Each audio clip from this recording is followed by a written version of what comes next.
तो हाँ जी बच्चों, हम अकाउंटिंग टर्म्स कुछ बेसिक डिस्कस करने वाले हैं जिसके बेस पे आप अकाउंटिंग इक्वेशन, जर्नल एंट्रीज आप कर पाओगे, क्योंकि अगर आपको यही नहीं आती होंगी तो आप उसमें हमेशा कंफ्यूज होते रहोगे। सो हम अकाउंटिंग अकाउंटिंग टर्म्स डिस्कस करने वाले हैं, जिसमें से 3 से 4 टर्म बहुत मेजर हैं और इम्पॉर्टेंट हैं। हम उनके बारे में सबसे पहले डिस्कशन करेंगे, फिर फर्दर हम आगे वीडियोज़ में पढ़ेंगे। ठीक है, सो लेट्स स्टार्ट। हाँ जी, तो हम स्टार्ट कर रहे हैं कैपिटल की एक्सप्लेनेशन स्टार्ट कर रहे हैं। कैपिटल होती क्या है, ये आप डी.के. गोयल सर की बुक में रेफ़र कर रही हूँ, तो आप भी वही रेफ़र कर सकते हो। आपके पास कोई सेपरेट बुक हो तो आप उससे ही पढ़ सकते हो। मीनिंग वही रहेगा, डेफिनेशन में थोड़ा हेर फेर रहेगा, बाकी कुछ ज़्यादा नहीं है।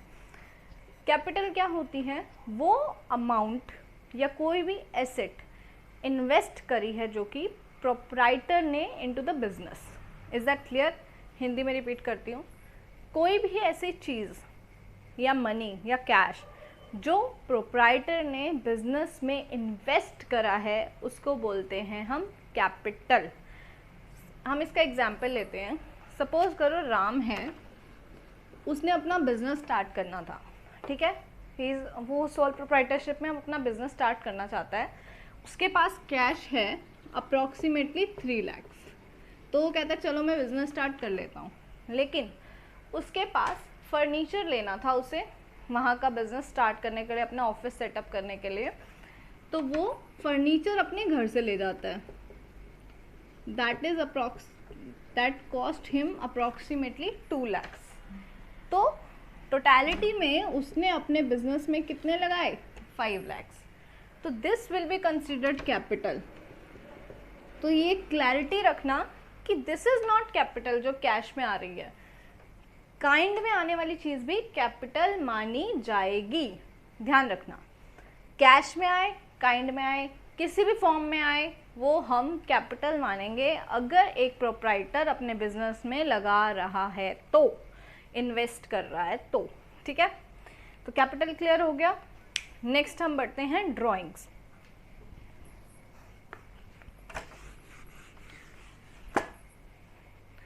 ड्राइंग्स पे बढ़ने से पहले मैं आपको एक कंसेप्ट बता देती हूँ, सेपरेट एंटिटी कंसेप्ट, जो कि आप प्रिंसिपल्स में पढ़ोगे ऑफ अकाउंटिंग में, जो भी आगे हैं चैप्टर आपका। What is that? Separate entity concept. क्योंकि अगर आपको ये पता होगा तो आपके लिए आगे की चीज़ें समझना आसान हो जाएगा। Is that clear? Separate entity concept.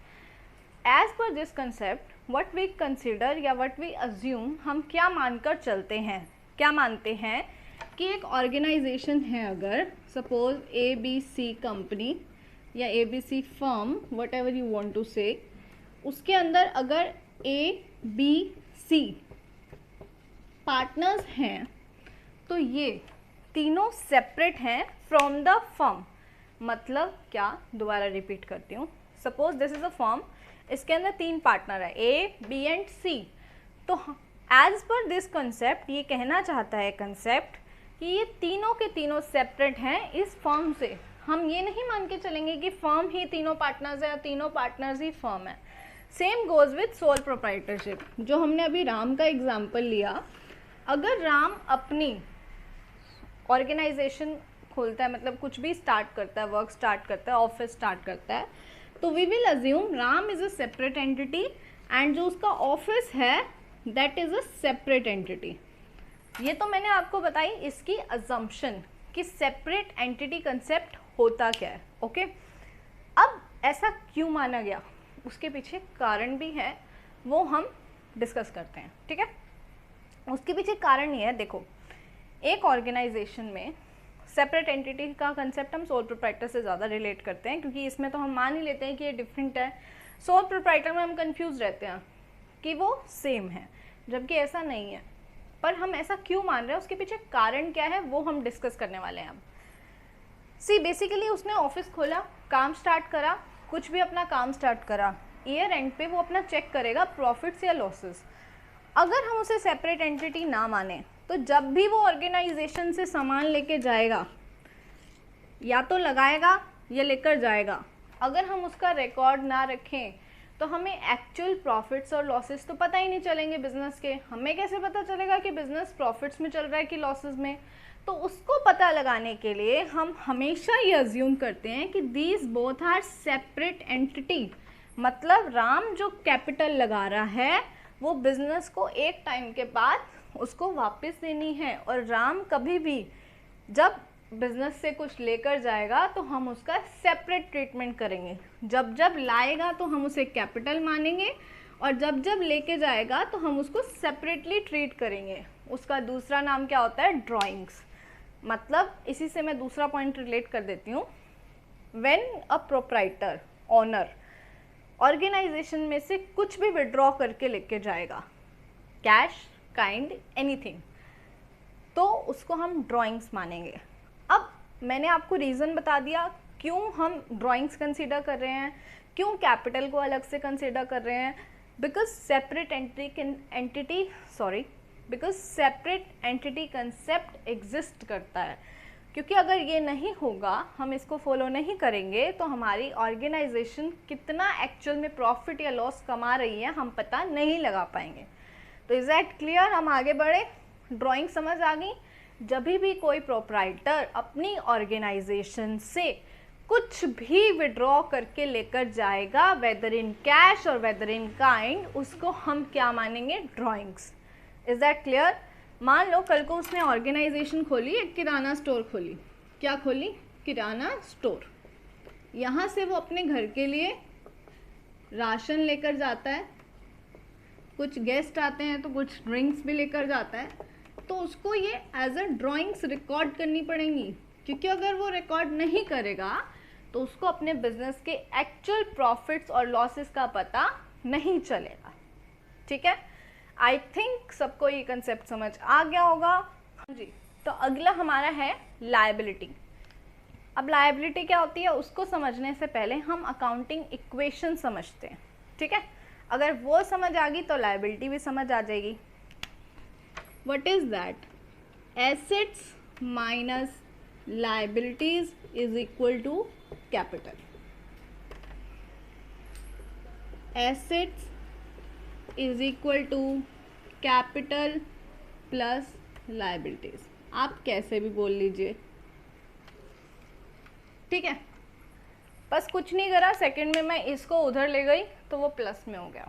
Okay? अब मैं एक सिंपल सा एक फॉर्मेट बताती हूँ, आप उसको समझ लो, आपको इजीली समझ आ जाएगा।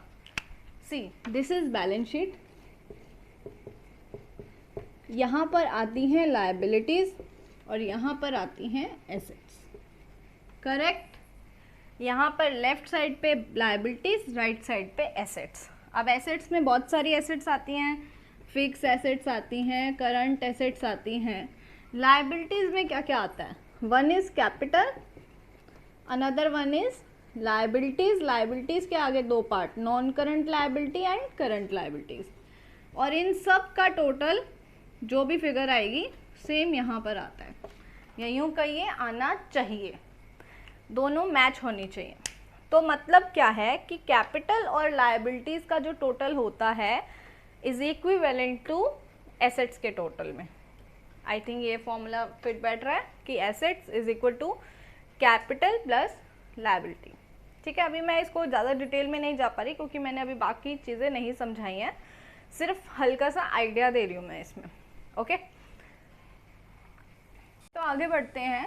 लायबिलिटी होती क्या है? जो कि ऑर्गेनाइजेशन को आउटसाइडर्स को पे करनी पड़ती है। क्या? जो कि ऑर्गेनाइजेशन को आउटसाइडर्स को पे करनी पड़ती है एक्सेप्ट दी प्रोप्राइटर। क्या कहना चाहते हैं इस डेफिनेशन में कि मतलब प्रोप्राइटर के अलावा हम जिस किसी को भी जो भी पेमेंट्स हमने करनी है, कुछ भी हमें पे करना है, whether principal amount, whether interest amount, anything, कुछ भी हो, वो क्या होगा? हमारा लायबिलिटी। ठीक है? अब लायबिलिटी के दो हिस्से होते हैं, non current liability and current liability. What is that? Non current liability जो हमने after a certain point of time पे करनी है, और करंट लायबिलिटी जो हमने जल्दी पे करनी है। Non current liability after 12 months हमने पे करनी है, और करंट लायबिलिटी क्या है? विद इन 12 मंथ्स पे करनी है। ठीक है? क्लियर? आगे बढ़े। यहाँ तक आए? तो जिस भी बच्चे को यहाँ पर समझने में थोड़ी Assets कंफ्यूजन क्या हुई है, होती तो लेट हैं? मी मेक इट क्लियर कि बिजनेस के अंदर जो भी इन्वेस्टमेंट्स होती हैं, जो भी पैसा आता है वो दो सोर्सेज से आता है। एक ओनर लगाता है, एक बाहर से उधार लेता है, करेक्ट। जो हमने बाहर वाली पार्टीज को पेमेंट करनी होती है वो हमारी होती है लायबिलिटीज, जो हमने ओनर को पेमेंट करनी होती है वो हमारी होती है कैपिटल। तो बेसिकली इसका मतलब ये है कि हमारी एसेट्स दो हिस्सों में बटी होती हैं।